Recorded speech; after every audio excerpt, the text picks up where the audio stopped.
ఏంటప్పుడే తినేస్తున్నారు? నా కోసం వెయిట్ చేయరా? నువ్వేమైనా బస్సా ట్రైనా నీకోసం వెయిట్ చేయడానికి? ఆకలేసింది తింటున్నాం. అయితే ఏంటి ఇప్పుడు నా పరిస్థితి ఏంటి? గోరుముద్దలు పెట్టాలా ఏంటి?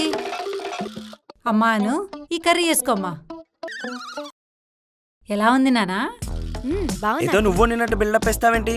హోటల్ దాకా బానే ఉంటది. బా డిస్టర్బ్ చేయకరా, నువ్వు తినమ్మా. ఏ హనీ కూల్. రే ప్యారీ, నీకోసం రసం ఉంది, ఓకేనా?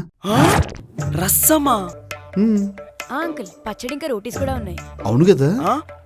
మీకేమో 2 టైప్స్ ఆఫ్ కర్రీస్ రోటీస్, నాకు మిగిలిపోయిన రసమా? కాంబినేషన్ బాగుంటుందిరా, తినేసి. సర్లే ఏదో ఒకటిలేరా, తిందురా. ఈ టైంలో కూల్ డ్రింక్ ఉంటే చాలా బాగుండేది. అవునండి. మీరేమో నా మొహాన మిగిలిపోయిన రోటీ పడేసి కూల్ డ్రింక్ ఉంటే బాగుండు కదా అని ఎక్కిరిస్తారా? నేను హట్ అయ్యాను, నేను తిన్ను. బాయ్. హలో మాస్టారు, అటు కాదు ఇటు.